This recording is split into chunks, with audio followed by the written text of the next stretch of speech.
ஜெய் ஜெகன்மாதா சிவாய வசி. என் அன்புக்குரிய சகோதர சகோதரிகள், அனைத்து நல்ல உள்ளங்களுக்கும், மலேசியா வாழ்கின்ற அத்தனை இந்து பெருமக்களுக்கும், தமிழ் இனத்துக்கும் எங்களது மனமார்ந்த நெஞ்சார்ந்த பிரார்த்தனைகள், வாழ்த்துக்கள். நல்லா இருக்கணும்.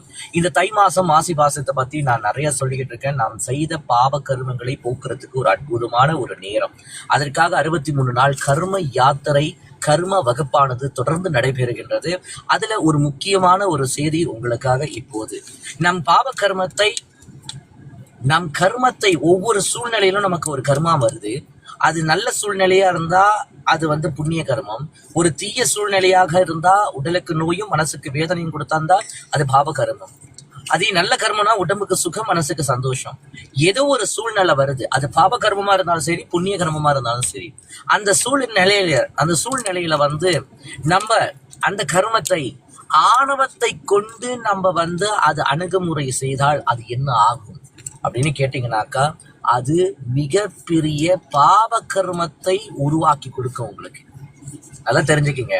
ஆணவத்தை கொண்டு, தேவையில்லாத அளவுக்கு மீறின ஆணவத்தை கொண்டு ஒரு சூழ்நிலையோ, அந்த சூழ்நிலையில பாவ கர்மம் உடலுக்கு சுகம் அல்லது மனசுக்கு சந்தோஷமா இருந்தாலோ, அல்லது பாவ கர்மம் அப்படின்னு சொல்லக்கூடிய உடலுக்கு நோய் மனதுக்கு வேதனையோ, அல்லது புண்ணிய கர்மம் அப்படின்னு சொல்லக்கூடிய உடலுக்கு சுகம் மனசுக்கு சந்தோஷமோ, இது வரும்போது அந்த சூழ்நிலைய நீங்க உங்களுடைய ஆணவத்தை கொண்டு ஹேண்டில் பண்ணுனா அது ஒரு மிகப்பெரிய பாவ கர்மத்தை உருவாக்கும்.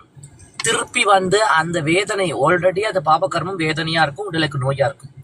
இல்ல புண்ணிய கர்மம் கொடுத்து உங்களுக்கு உடலுக்கு சுகமும் மனசுக்கு சந்தோஷத்தை கொடுத்து மயக்கி உங்கள் ஆணவத்தை பிரயோகம் பண்ண வைக்கும்.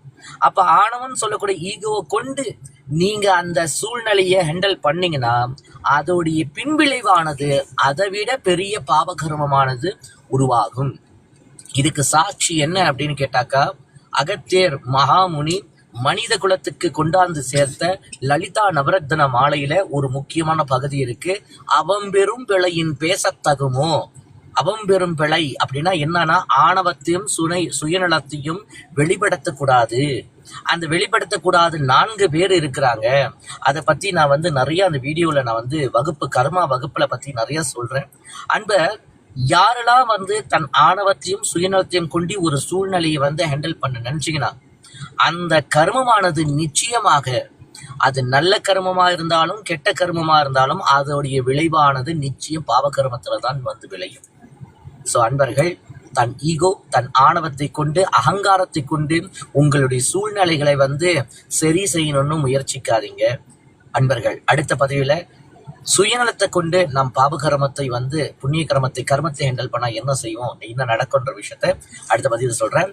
ஜெய் ஜெகன்மாதா. அன்பர்கள், யார் இன்னும் இந்த 63 நாட்கள் 60 நாட்கள்ல இப்ப 7வது நாள்ல இருக்கிறோம், நம்மளுடைய கர்மா வகுப்புல இன்னும் யாரெல்லாம் பதிவு செய்யலையோ உடனடியா பதிவு செய்து நீங்க இந்த கர்மத்தை பத்தி புரிந்து சுதந்திரமாக வாழ என் மனதார நெஞ்சார வாழ்த்துறேன்.